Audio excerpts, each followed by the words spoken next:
అందరికీ నమస్తే. గరం గరం వార్తలకు స్వాగతం. అందరు మంచిగున్నారు కదా? శానా వార్తలు చూసేందుకు ఆలస్యం చేయకుండా చూద్దాం. ముందుగా హెడ్లైన్స్ చూసేద్దాం పార్రి.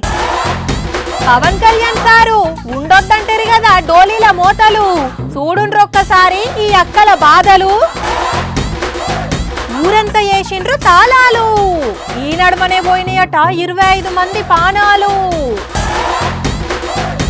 శ్రీశైలం ఘాట్ రోడ్డులు ఆగినాయి మస్తు కార్లు, కిలోమీటర్ల లైన్తోనే ఇబ్బంది పడ్డారు పర్యాటకులు.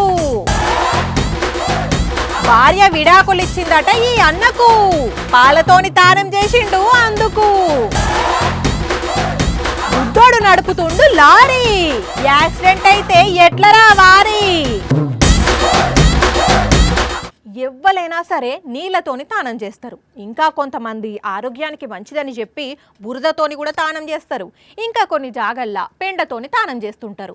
అట్లనే మా ఆడోళ్ళు పసుపు నీళ్ళతోని కూడా తానం చేస్తుంటారు కొందరు. అయితే గీడు అన్న వీటితోని ఏం కాకుండా పచ్చిపాలతోని తానం చేస్తుండుల్లా చిత్రంగా.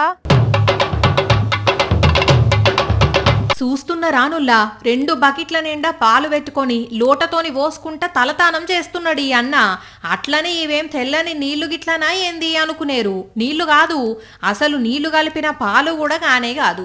స్వచ్ఛమైన ప్యూరు చిక్కటి పాలు. వీళ్ళకు బర్ల ఫామ్ గిట్లుండి పాలు బాగున్నాయా ఏంది ఇట్లా తానం చేస్తున్నాడు అంటే? పాలు బాగుండి కాదు, దరిద్రం వదిలిందనట. అవును, అదేందో ఈ అన్న చెప్తాడు ఈనుండ్రి.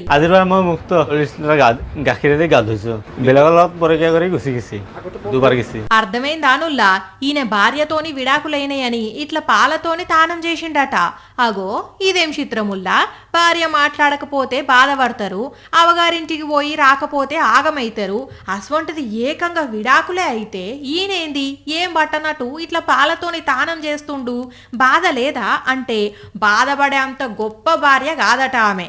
ఇప్పటికే 2 సార్లు ఆమె ప్రియునితోనే వెళ్ళిపోయిందట. అందుకే ఇప్పుడు విడాకులు వచ్చుడుతోని ఇట్లా 40 లీటర్ల పాలతోని తానం చేసి ఇప్పుడు నాకు మల్ల పుట్టినంత ఆనందంగా ఉండదు అనుకొచ్చిండు. ఈ అన్న పేరు మాణికాలి, అస్సాం రాష్ట్రం. కానీ ఇంకొకరిని ప్రేమించిన ఆమె ఈయననెందుకు లగ్గం చేసుకున్నట్టు, మళ్ళీ ఇప్పుడు ఆయనతోని ఎందుకు పోయినట్టు? కానీ ఈ అన్న ముఖంలా ఇప్పుడు కనిపిస్తున్న ఆనందం చూస్తుంటే అబ్బా పానాలతోని బయటపడ్డా అన్నట్టున్నది కదా అనుల్లా. ఎందుకంటే నిన్ననే చూసినాం కదా, కర్ణాటక రాయచూర్లా కట్టుకున్న భర్తనే ఫోటో వదించుతా అని చెప్పి నది పక్కన నిల్చుండబెట్టి ఎట్లా దొబ్బేసిందో నదిలకు.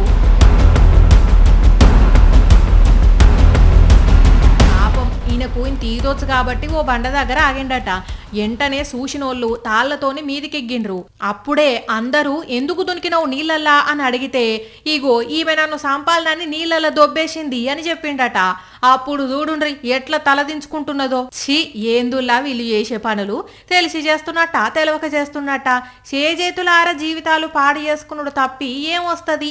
అయినా ఇష్టం లేకపోతే ముందే చెప్పి లగ్గం చేసుకోకపోతే అయిపోతుంది కదా, ఎందుకు ఇట్లా పానాలు తీసుడు? ఏందో ఈ నడమ ఒగల్ని చూసోగలు ఎక్కువైపోతున్నారు ఇసువంటోళ్ళు.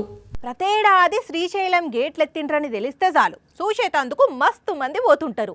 ఇక అండ్లా మళ్ళా ఆదివారం వచ్చిందంటే చాలు అబ్బో ఏం జనం. ఫ్యామిలీతోని పోయేటోళ్ళు, దోస్తులతోని పోయేటోళ్ళు, ఆఫీసులలో పని చేసేటోళ్ళు, ఇట్లా ఎవ్వరికి నచ్చిన వాళ్ళతోని వాళ్ళు పోతుంటారు. అట్లనే ఈ ఆదివారం కూడా చాలా మంది పోవుడుతోని ఆ ఘాట్ రోడ్డు మీద ట్రాఫిక్ చూడాలి, కారు గదులుడే కష్టమవుతున్నది. చూసినరానుల్లా ఎక్కడి నుండి ఎక్కడికి తట్టినాయో కార్లు కిలోమీటర్ల పొడుగుతా ఇట్లనే ఉన్నది. 3 దూరం ముందుకు పోవాలంటే 30 గంట ఆగాల్సి వస్తున్నది. దోమలపేంట నుంచి పాతాళగంగ దాకా, వ్యూ పాయింట్ నుంచి సున్నిపేంట దాకా ట్రాఫిక్ ఫుల్ జామ్ అయిందట. చూస్తుంటే ఈ ఘాట్ రోడ్డు మీదనే ఉండిపోతారేమో అనిపిస్తున్నది. కార్లే కాదు బస్సులు కూడా ఈ ట్రాఫిక్ లోనే ఇరుక్కపోయినాయి. చెప్పన్నా ఎంతసేపు అవుతున్నది మీరు ట్రాఫిక్ లో ఇరుక్కపోయి? 4 గంటలు అయింది మాకు ట్రాఫిక్ జామ్ అయ్యి. కిందికి పోయి మీదకి వచ్చే వరకు మళ్ళీ పొద్దు ముక్తుంది మాకు. ఇలా ట్రాఫిక్ ను కంట్రోల్ చేసేటోళ్ళు కూడా లేరట. మీరు చెప్పుండ్రా నాలు ఎంతసేపటి నుంచి చూస్తున్నారు?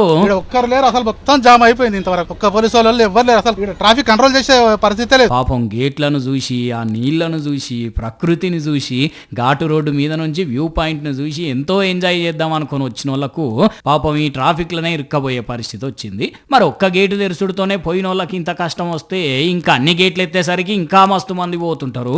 అప్పుడు ఇంకెంత ట్రాఫిక్ జామ్ అవుతుందో ఏమో. అందుకే పబ్లిక్ జర చిన్న పిల్లగాళ్ళని పట్టుకొని పోయేటోళ్ళు జర అక్కడ రష్ ఎట్లున్నదో తెలుసుకొని పోండి ముందే, సరేనా? ఈ కూటమి సర్కారు గెలుసుడుతోనే ఏం చెప్పిందుల్లా పోయిన సంక్రాంతి వరకే అంతటా చెక్కును మెరిసే రోడ్లేస్తామన్నదా. ఇక మన ఉపముమ పవన్ కళ్యాణ్ సార్ అయితే గిరిజన తండాలల్లా డోలి మోతలే ఉండొద్దు అని చెప్పిండా. ఇక సంక్రాంతి పోయింది, ఉగాది పోయింది, మరి ఇప్పుడు వాళ్ళు వేస్తామన్న రోడ్లు ఏడబోయినాయో గానీ ఇప్పుడు ఏపీల పరిస్థితులు ఎట్లున్నాయో ఒక్కసారి చూడుండ్రి. నీళ్లు పోసుకొని నిండు పొట్టతోనున్న ఈ అక్కకు పురిటి నొప్పులు వచ్చుడుతోటే 4 కిలోమీటర్ల దూరం ఇట్లా డోలీలనే మోసుకొని పోయినరి లింటోళ్ళు. అంబులెన్స్కు ఫోన్ చేసినా రోడ్డు చక్కగా లేక వచ్చే పరిస్థితి లేదట పాపం. అందుకే ఇంత దూరం మోసుకుపోయి ఆడ అంబులెన్స్ ఎక్కించిండ్రు. అంబులెన్స్ వచ్చేదాకా చెట్టు కిందనే ఉంచిండ్రు. అదృష్టం మంచిగా ఉండి తల్లి బిడ్డకి ఏం కాలేదు కానీ ఏదన్నా అయితే ఇందులో పరిస్థితి. అనకాపల్లి జిల్లా రోలిగుంట మండలంలో ఉన్న ఓ తండా వీళ్ళది. 70 కుటుంబాలు ఉంటాయట. ఈడ పోయేదందుకు వచ్చేదందుకు రోడ్డు సవలతి లేక అష్ట కష్టాలు పడాల్సి వస్తున్నదట ఇల్లు. మరి డోలి కష్టాలే ఉండొద్దు అన్న పవన్ కళ్యాణ్ సార్ ఏం చేస్తున్నట్టులా డిప్యూటీ చీఫ్ మినిస్టర్ గారు పవన్ కళ్యాణ్ గారు అడవి బాట కార్యక్రమంలో కోట్ల రూపాయలు నిధులు డోలీ రహితమైన కార్యక్రమాలు చేస్తూ ఉన్నారు. ఇప్పటికి నిధులు రాకపోవడం వల్ల వేసినటువంటి రోడ్లన్నీ గడ్డలా కొట్టుకుపోయి పరిస్థితి ఉంది. ఇంకా 6 గర్భిణులు ఉన్నారట ఇళ్ళ తండాల. అంటే వాళ్ళకు కూడా నెలల నిండి నొప్పులు వస్తే వాళ్ళని కూడా ఇట్లానే తీసుకుపోవాలన్నట్టు. చూస్తున్నారా పవన్ కళ్యాణ్ సారు అధికారంలోకి రాకముందు ఏం మాట్లాడినరు, ఇప్పుడు ఏం చేస్తున్నారు అన్నట్టు. అధికారంలోకి వచ్చినాక కూడా డోలి కష్టాలే లేకుండా చేస్తామంటారు కదా. మరి ఇది ఏందయ్యా ఇలా కష్టము అని అడుగుతున్నారు. పురిటి నొప్పులతోని బాధపడుకుంటా కూడా డోలీలో కూర్చున్న ఈ అక్క బాధను అర్థం చేసుకున్న తతిమా అమ్మలక్కలు. ఒక 30 మందికి ఒక్క పూట తిండి ఖర్చు ఎంత అవుతుందిలా? ఒక 15,000. పోని ఇంకా హై క్లాసు తిండి పెట్టినా కూడా ఒక 30,000. పోని 50,000. ఏహే ఊకో 30 మంది కలిసి 50,000 తిండి తింటారా? అది కూడా ఒక్క పూటకే అనుకుంటున్నారా? తిన్నరుల్లా మళ్ళా ఆడున్నది 30 మంది కూడా కాదు, ఇంకా తక్కువనే. దానికి వాళ్ళు పెట్టిన బిల్లెంతో చూస్తే ముక్కుతోటి నవ్వుతారు చూడుండ్రి. వేలకు వేల బిల్ అయిందంటే ఏ 5 స్టార్ హోటల్లో చూపెడతారు అనుకున్నాం. కింద కూర్చొని తింటున్నారు కదా, అది కూడా ఏదో ఊళ్ళు ఉన్నట్టున్నది అనుకుంటుర్రా? ఈడ కూర్చొని తిన్నందుకే 24 మందికి ఒక్కటంటే ఒక్క గంటకే 85,000 రూపాయల బిల్ అయింది. 5 కిలోల కాజు, 5 కిలోల బాదాము, 3 కిలోల కిస్మిస్లు, 30 కిలోల స్నాక్స్, 20 బిస్కెట్ పొడలు, 2 లీటర్ల నెయ్యి, 6 లీటర్ల పాలు, 5 కిలోల చక్కెర, 50 ప్లేట్ల పూరి, 100 రసగుల్లాలతోటి గుల్ల చేసి పడేసిండ్రు సర్కార్ సొమ్మును. మరి పొట్టలేసుకున్నారో బుట్టలేసుకునే ఇంటికి పట్టుకపోయినరో కానీ మధ్యప్రదేశ్ షాదోల్ జిల్లా బడ్వాహిలో వాననీటి సంరక్షణ గురించి పబ్లిక్ కు అవగాహన కల్పించేటందుకని జల్ గంగా సంవర్ధన్ అనే ప్రోగ్రాంకు పోయిన సార్లు మా తిండికి ఇంత ఖర్చు అయింది అని పెట్టేసరికి ఫుల్ వైరల్ అవుతున్నాయి బిల్లులు ఇప్పుడు ఇంటర్నెట్లో. ఒక్కటన్నా నమ్మేటట్టున్నదా అనులా బిల్లుల? మహా అయితే 20 బిస్కెట్ పొడలు, 6 లీటర్ల పాలు అంటే సరే అనుకోవచ్చు. 6 లీటర్ల పాలకు 5 కిలోల చక్కెర గుమ్మరిచ్చిన రాను. పాలు అనుకున్నారో పాకం అనుకున్నారో కదా అది. అందుకే కాంగ్రెస్ వాళ్ళు కడిగి పడేస్తున్నారు ఇప్పుడు డ్రై ఫ్రూట్స్ తిన్న పువ్వులను. మరిగా ఈ ముచ్చట మీద పెద్దసార్లు ఏం చేస్తారో పుసుక్కున ఎంక్వైరీ చేసేటందుకని వచ్చి వాళ్ళు తిన్నదానికి ఎంత బిల్లు పెడతారో కానీ చూడండి ఎట్లా దోసుకుంటున్నారో కొందరు సర్కార్ సొమ్మును. అంటే ఇండైరెక్ట్గా మన సొమ్మునే. అంతే కదా మరి, మనం కట్టే ట్యాక్సులతోటే కదా సర్కారుకు ఆమ్దాని వచ్చేది. దేవుడంటే భక్తి ఉంటుంది, దేవుడంటే భయం ఉంటుంది. తప్పు చేస్తే ఆ భగవంతుడు శిక్షేస్తాడని చాలా మంది నమ్ముతుంటారు. అందుకే ఏదన్నా తెలియక తప్పు జరిగితే దేవుడా నన్ను క్షమించు, ఇంకోసారి తప్పు చేయను అని మొక్కుకుంటారు. అంతే కదా. అయితే గీడో 2 బద్మాషిగాళ్ళు అసొంటి భయం భక్తి ఏం లేకుండా ఏం చేస్తుండ్రో చూడుండ్రి. చూస్తున్న రానుల్లా గర్భగుడి తలుపులు తెరిచేటందుకు ఎంత తల్లడిల్లిపోతున్నారో. ఆ వస్సలకే రాకపోతే దొబ్బి దొబ్బి ఆఖరికి ఇగో ఇట్లా తెరుచుకున్న వాళ్ళే లోపలికి వచ్చిండ్రు. వచ్చి ఒక హుండీ వెనుక ఒక హుండీ, మొత్తం 5 హుండీలు ఎత్తుకపోయిండ్రు. అవన్నిటినీ చిన్న కోనేరు దగ్గరికి తీసుకుపోయి హుండీలున్న నోట్లను మాత్రమే తీసుకుపోయి చిల్లర పైసలు ఆన్నే ఇడిచిపెట్టిండ్రట. మరి బరువు ఎక్కువ ఉంటాయి, అవిటిని ఎవరు మోసుకుపోతారు అనుకోవచ్చు. ఇది కర్నూలు జిల్లా ఓర్వకల్లు మండలం శ్రీ బుగ్గరామేశ్వర స్వామి గుడి. రాత్రి 2 గొట్టంగా ఈ బద్మాష్కాళ్ళు ముఖాలకు మాస్కులు పెట్టుకొని గుల్లజొచ్చిండ్రు. దగ్గర 40,000 రూపాయలు దోసుకుపోయిండ్రట. ఇక తెల్లారి పూజారి ఆలయ అధికారులు వచ్చి చూసేటాలకు హుండీలు లేకపోయిన ఓలే పోలీసులకు ఫిర్యాదిచ్చిండ్రు. ఇక ఈ గుడి దొంగల కోసం ఎనుకులాడుతున్నారట. కానీ ఈ నడుమ ఏందో ఏమో ఏకంగా దేవుని సొమ్ములకే సూటి పెడుతున్నారు దొంగలు. స్వామి వీళ్ళు పోలీసులకు ఎప్పుడు దొరుకుతారో గాని ఆ లోపల నువ్వే ఏదో ఓటి చెయ్యాలి వీళ్ళను. ఊరన్నాక జనంతోని సందడి సందడి ఉంటది. ఏమన్నా ఏం చేస్తున్నావు అంత మంచేనా అని ఒగలంటే, ఏం వదినా మా ఇంట్లో చక్కెర అయిపోయింది, చిన్న గిలాసడు చక్కెర బదిలిస్తావా అని ఇంకొగలు. ఇట్లా మంచి మంచి పలకరింపులతోని ఎంతో మంచిగా ఉంటది కదా ఊరంటే. అయితే అసవంటి గీడో ఊరు ఒక్కసారి మూగబోయిందుల్లా, ఎందుకో ఒక్క మాట కూడా నొస్తలేదు. ఇది మైబాద్ జిల్లా నరసింహులపేట మండల్ వంతడుపుల ఊరు. ఇక్కడ ఏ ఇల్లుకు చూసినా తాళమేసే ఉన్నది. అదేంది మరి ఊర్లో జనం అంతా ఎడిగి పోయినరు అంటే, ఇగో ఇట్లా ఊరవతలికి వచ్చి వండుకొని తింటున్నారు. ఇదేదో సంబరం కొద్దో లేకపోతే మొక్కుబడి కొద్దో వచ్చిన చెట్ల తీర్థం కాదు.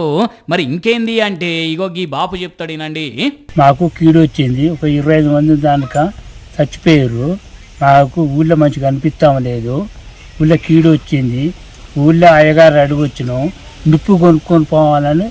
ఇన్న రానులా ఈ ఊరికి కీడొచ్చిందట. ఈ నడమనే 25 మంది దాకా జీవిడిచిందట. ఇంకా ఎవరికి ఏమవుతుందో అని చాలా మంది భయపడుతున్నారట. అందుకే ఒక పంతులు చెప్పిందట, ఊరవతలికి పోయి ఇట్లా వండుకొని తిని రావాలి అని.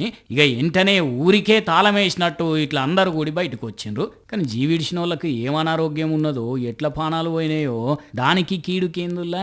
అయినా అరచేతుల ఇంటర్నెట్ను పెట్టుకొని తిరుగుతున్న ఈ రోజుల్లో ఈ మూఢనమ్మకాలు ఏంది, ఈ కీడేంది, అవేం పట్టించుకోకుండా ఏమైనా పానం మంచిగా లేకపోతే దవాఖానకు పోండ్రి జనాలు, ఎవరో తెలవనోళ్ళు అదోటి ఇదోటి చెప్తుంటారు, ఇవేం పట్టించుకోకుండ్రి అని అనుకోబట్టిండ్రు ఇట్లాంటి నమ్మకాలు లేని కొంతమంది. ఇప్పుడంటే గింతంత వాన పడ్డా ఏడదడుస్తామో అని సూరు కింద కురుకుతున్నాం కానీ, చిన్నప్పుడు వాన వస్తున్నదంటే ఎంత సంబరంగా ఉండేది. ఉరిమినప్పుడల్లా ఆకాశంలో ఫైటింగ్ అవుతున్నదని, దేవుళ్ళు రాక్షసులు కొట్టుకుంటున్నారని, దేవుడు బాణం వేసిండని కథలుగా చెప్పుకునేది. ఆ రోజులే వేరులే. మరి ఇప్పుడు ఇదంతా ఎందుకు యాదికొచ్చింది అంటే, ఇగో ఈ పిల్లలను చూసి. వాహ్, ఎంత మంచిగా ఎంజాయ్ చేస్తున్నారు పిల్లలు. వర్షానికి బడి ప్రాంగణంలో నిలిచిన నీళ్ళల్లా పేపర్ బోట్లు ఇడుచుకుంటా, పడుకుంటా, లేచుకుంటా మస్త్ అంటే మస్తు ఖుషి అవుతున్నారు. ఆ సంబరం మాటల్లో చెప్పలేనిది. ఇట్లాంటి ఎంజాయ్మెంట్ చూసి ఎన్ని రోజులు అవుతున్నది. వీళ్ళని చూడంగానే వెనకటి రోజులు యాదికొస్తున్నాయిలే. వర్షం పడ్డదంటే పచ్చి మట్టితోటి కూళ్ళు కట్టేది, ఉండలు కట్టి బాల్స్ చేసి ఆడేది, వానలా తడుచుకుంటేనే క్రికెట్ ఆడేది, గట్ల కాడికి పోయి చేపలు పట్టేది, ఎగిరేది, దుంకేది, ఫుల్గా తడిసేది, ఇంటికి పోయి తిట్లు పడేది, తెల్లారేసరికి హచ్ హచ్ అని దుమ్మేది. ఆ రోజులు నిజంగానే మళ్ళీ రావు. ఇప్పుడు ఏడ ఆడుతున్నారు ఇట్లా పిల్లగాళ్ళు. ఇమ్యూనిటీ పెరుగుతుందని తెలిసినా దుమ్ములు ఆడనిచ్చేటోళ్ళే లేరు. అసలు దుమ్మేడు ఉంటున్నది, అంత మార్బుల్సేనా సిమెంటేనా. కానీ భలే ఎంజాయ్ చేసిండ్రులే పిల్లలైతే. చిన్నప్పటి రోజులు యాద్ చేసిర్రు మళ్ళా. ఇక ఇవి మరి ఇయాల్టి గరం గరం వార్తలు. మళ్ళా రేపు ఇదే టైంకి ఇట్లనే శానా వార్తలతోని కలుసుకుందాం. అప్పటిదాకా చూస్తూనే ఉండండి సాక్షి టీవీ. టైం గుర్తున్నది కదా, రాత్రి 8:30కి, మళ్ళీ పొద్దుగాల 8:30కి ఉంటాం మరి.